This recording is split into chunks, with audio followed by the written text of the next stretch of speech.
what happens when the official Smogon server opens up its own draft league, exposed to literally thousands upon thousands of players, all outfitted with a pretty dock and a very iconic color scheme? You get 128 signups. But that's okay, because that just means I have more room to blow up the competition with my unparalleled skill and incisive wit in the builder. So, here we are today with the first official Smogon edited video for my epic re-debut into the YouTube scene.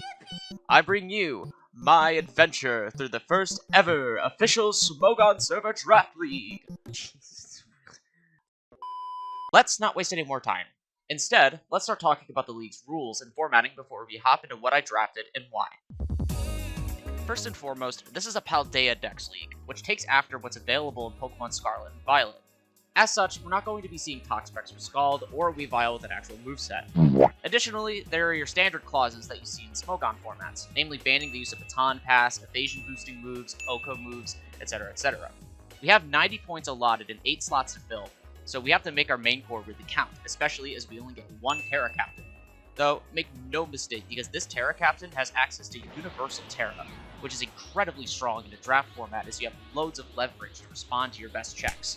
However, the catch of this is that our type will be visible on Team Preview, so the surprise factor we would otherwise have is simply not a variable. Now that we've established the fundamentals, it's time for me to step out of the kitchen and show you what I've cooked.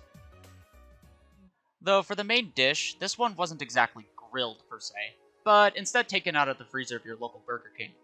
Enter Iron Bundle, an absurdly strong offensive pivot with perfect neutral coverage and Stab, Freeze Dry, and Hydro Pump, as well as an asinine speed tier and a potent special attack stat.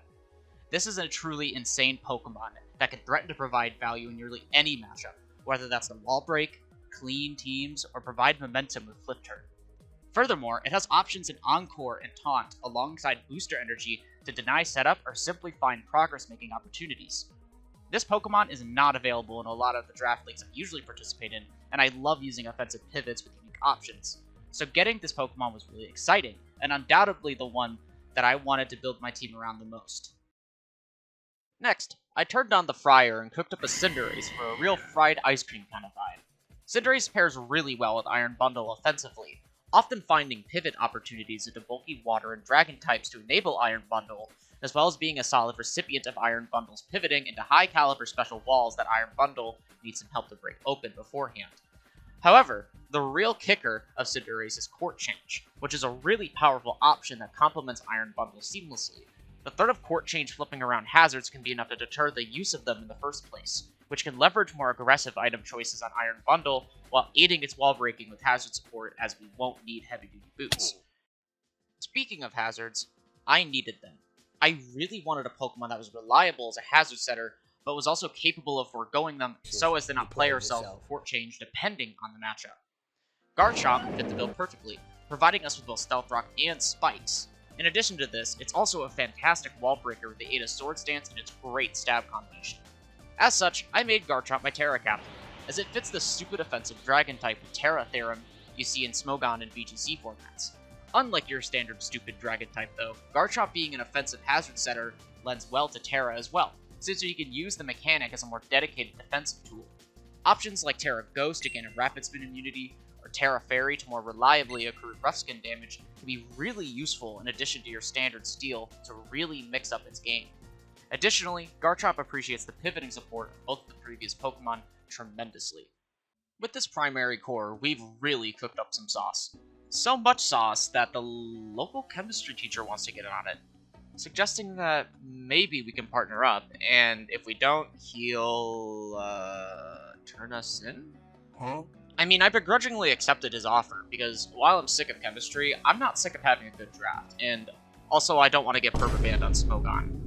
With Galarian Slowking's cooking skill, he offers us an auto-set Hail to let Iron Bundle pull off some Aurora Veil, Blizzard, and Defense Boost shenanigans, while also just being an absurdly splashable defensive pivot with its great coverage, utility, and great stat spread. Our matchup into fighting and fairy types is essentially solved by this Pokemon alone. Most competent drafts need a good Steel type and ideally a serviceable fairy type, and while I would normally draft both independently, I didn't really have the room. However, I thought to myself, What I needed from a fairy type wasn't the fighting type resistance, as we already have one of the best fighting type answers in the game, but rather just the dark type resistance. So I decided to pick up Tinkaton, one of my favorite steel types to use in draft that comes with status, stealth rock, item disruption, weirdly great bulk, and a nifty speed tier. Steel Fairy is a silly good defensive typing that, while maybe not performing the best as a fairy type, makes for a nasty steel type. But for our purposes, it works perfectly fine as both our steel and fairy because of the fighting type resistance we have with Galarian Slowking. Now, I know what you're thinking. Ozma Balls, how does it feel to always go dead last against an earthquake? Aren't you in the council of the Great Tusk Tier? Well, to that I tell you, I don't know how it feels, because my next pick to address that problem is Hisuian Decidueye, one of the newer drops from Pokemon Home that I've been aiming to explore. It provides us a very solid, grounded Dark-type answer that comes jam-packed with great utility in Defog for Iron Bundle and Cinderace, on top of the nifty combo of Knockoff, U-Turn, and a comically overtuned Triple Arrows that can maybe choose a matchup with a Choice Scarf here and there, with Scrappy to boot. The fact it's also a Ground-type resistance that happens to come with a Rock-type resistance is also really neat, as it means we not only have resilience into Earthquake, but also to its best partner in crime, Rock-type coverage. My last two slots were mostly dedicated to filling some of the holes in potentially sour matchups that I didn't want to completely ruin my main structure over. Ground types can overwhelm Decidueye by itself, and Ghost types are pretty scary as we lack of resistance, so my last two slots are really just dedicated to having more options to approach them. In case Tinkaton can't do the job into Ghost types, I have Bombardier in the back. Its stats are really underwhelming, and its two abilities are... well, they sure are abilities of all time, but its move pool is honestly insane to make up for it. It has Momentum, Hazards, Stab Knockoff, as well as, with the aid of its only real ability, Pseudo Stab Stone Edge. It definitely can put in some work with proper support, but it's not really a Pokemon that I suspect will be coming very often, since those stats can really let it down defensively. Though Tinkaton for sure can alleviate some of the pressure, and it can do the same in return. For my last pick, I decided to pick up a Healed Rotom as a budget spin blocker and one more ground-type immunity for the road. Even though it's an electric type, the threat of Will-O-Wisp and the immunity it has to ground-type moves with Levitate is good enough to force them out. It's very frail, but its immunities can provide pressure in the builder and potentially be good for pivoting into Rapid Spin. I suspect I might be able to use it to spread status and position my main wall breakers into grass types too, so it may be able to cook up my opponent's ground types or unable to do much into it. With that, that's my team. I'm really excited about this team, as I'm going to be using several things that I've been really aiming to try while also taking a new approach to offense. I've already done my week 1, so we're going to be passing over that. I won, by the way! But I'll be recording my week 2 live, and if this content is well received, I might record more battles. If you do want to see more content like this, whether that's stuff adjacent to OU, draft, or just discussion videos in general, please let me know in the comments. Thank you all so much for watching, and I'll see you in the next one. Later, skaters.